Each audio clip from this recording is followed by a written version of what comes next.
Hi, it's T. Carlson here.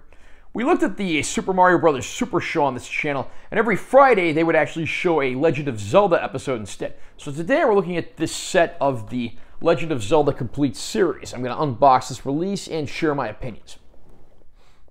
Nice cover up there of Link and Zelda. There was an earlier 3-disc release of this that had a little more in the way of bonus features, but they did put out this 1-disc budget reissue as well, which has all 13 episodes. Although I do want to point out these episodes do not include their respective Super Mario Bros. Super Show live-action segments. And then in here, of course, we have our disc.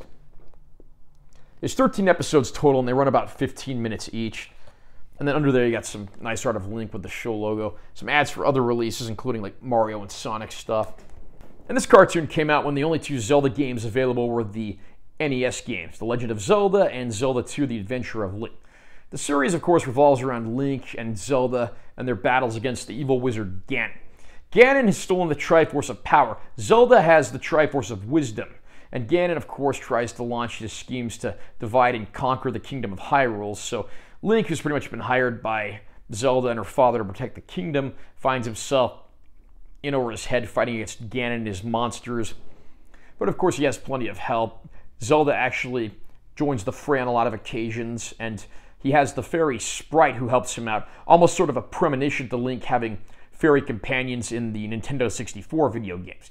The show does have a lot of silly slapstick humor, and it sort of overuses the gag of Link trying to get a kiss from Princess Zelda, which is always thwarted somehow. And then, of course, his catch line, "Excuse me, princess," has pretty much become legendary over the years, perhaps for all the wrong reasons.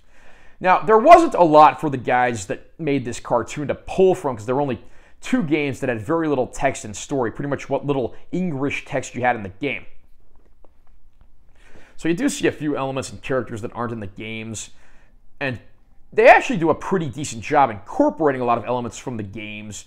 And you can tell that, even if they weren't gamers, they at least did their research. I mean, Ganon has his lair in the cave of the underworld on Death Mountain. And one thing I've noticed, there's a lot of episodes where Ganon's in his lair and he teleports around his lair as he's mulling over his plans. And if you've actually played the NES game, that's what Ganon does, is he teleports around the room where you fight him. So I appreciate the attention to detail like that. And the voice cast is actually very good. Jonathan Potts voices Link, and Cynthia Preston voices Princess Zelda. That also voiced these same characters in 4 episodes of Captain N, the Game Master. And Len Carlson, no relation to yours truly, voices Ganon. He'd also reprised the role of Ganon in 1 episode of Captain N. So I have to say, this is one of those shows that's a product of its era. There's a lot about it I don't like, but there's a lot about it that I absolutely do like, just for the sheer goofy nostalgia value. I had a lot of fun times revisiting this one, and it's certainly worth revisiting if it was a show of your childhood. Obviously, the video quality on here is not the best, but I'll say what I've been saying with a lot of these Nintendo cartoons. It at least looks better than your old bootleg VHS tapes do. No bonus features on here other than some previews for other shows, including Mario 3 and one of the Sonic the Hedgehog cartoons. The episodes also do not have the intro and outro. To see the intro and outro, you have to hit the marathon play all button to see the intro at the beginning and the outro closing credits at the very end of the disc after the 3rd and final episode. So if you can find this for a cheap price, it's certainly worth picking up. It's a relic of its era, but it's a fun relic to revisit. How about you? What did you think of this Legend of Zelda cartoon? Do you think it's a lost masterpiece of sorts? Do you think it's something that was better left forgotten? Comment down below and let me know what you think. Also, remember to subscribe to this channel for more content. I'm always posting new videos. And make sure you give this one a like if you found it helpful. I'm T. Carlson. I'll see you next time.